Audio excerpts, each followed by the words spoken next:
day that the Lord has made, but most of all, your presence here today, my friends, represent the hopes and dreams of our ancestors. Your presence here today represents the struggle, the sacrifice, and the desires of those who came before us. If you look around at these strong brothers around this room, they didn't just happen. We're here at the University of West Georgia for the Let Us Make Man Conference to gather black men together with young men for the purpose of liberating and restoring their proper place as black men. And I always come with the purpose of wanting to tell men what it takes from the view of the woman, what it takes and what we view men as for being men. Principles of fatherhood.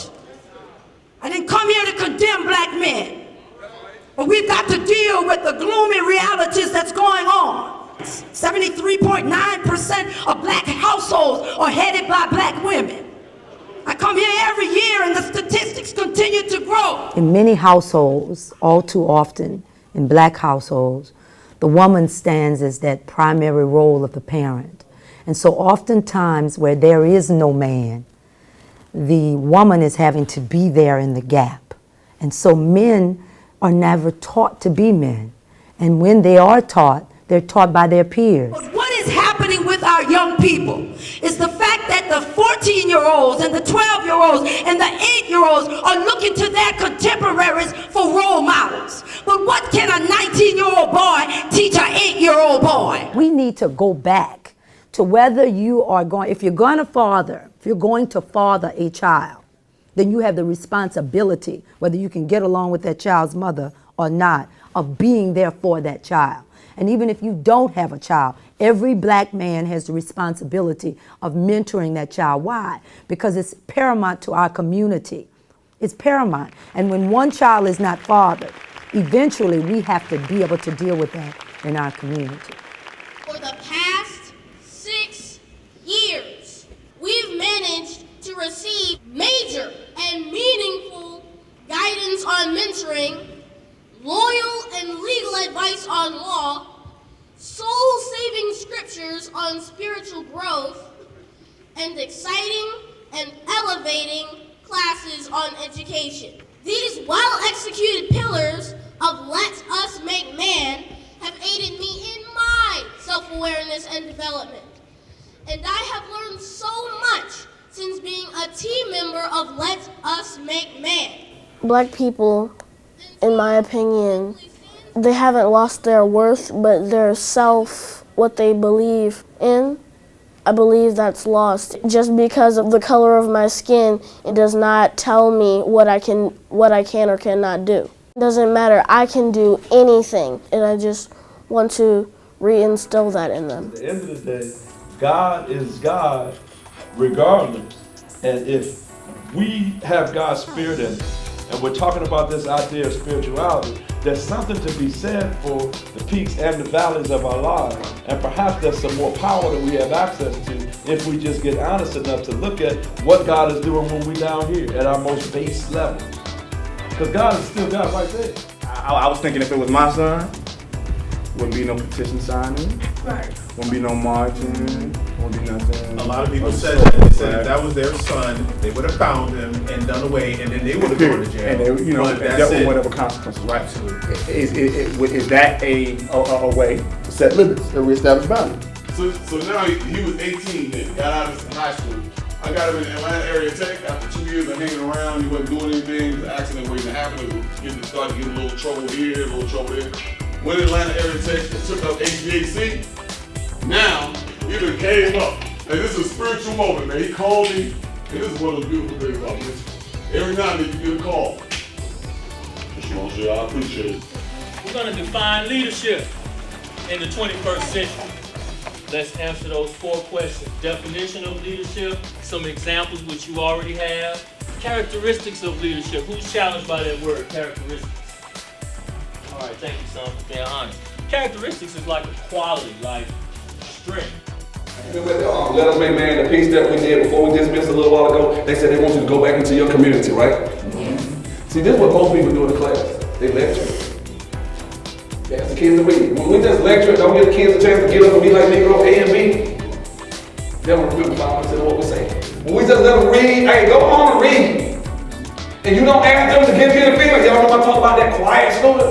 See, there are a lot of students who get passed through school every year because they're quiet. Haven't learned anything. And their parents, if they pass the graduation test, oh yeah, you know my baby passed the graduation test. You can just about pass the graduation test even if you didn't talk. The 20% right here, demonstration. Did we just do a demonstration a second ago? But watch when we get crazy with it. When we do group work, if I told you guys, I want y'all to break up just for 2 minutes. All I need y'all to do is break up for 2 minutes. I want group A to tell me what it means when we start comparing lawn to schools when I talk from the perspective of watering the lawn. I want group B to tell me what does it mean when we talk about weed and feeding. Yo, you'll be surprised at the responses we'll start getting. Now, I didn't say it's going to translate into test scores. He's been digesting the same old stuff repeatedly, and it'll get you sick. That's the bullying statute. It's in the book. It's showtime. Hazing. This you cannot do. Hazing can happen on Little League, ROTC. Young people's lives are getting destroyed behind it. It's just as I think Judge Penny Brown Reynolds said, it was bourgeoisie bullying. Exactly. Man, that's profound, because that's what it is. And sexting. So Georgia doesn't have an exact sexting law, but if you're sending under a certain age, you can get charged with child pornography. We have a section in there on sexting. Oh man, I was good. I was trying. I was like, man, that's, you know what, that's some tight stuff over there, man. But think about it. Now where y'all at right here? Where you at? You disagree? Why do you disagree?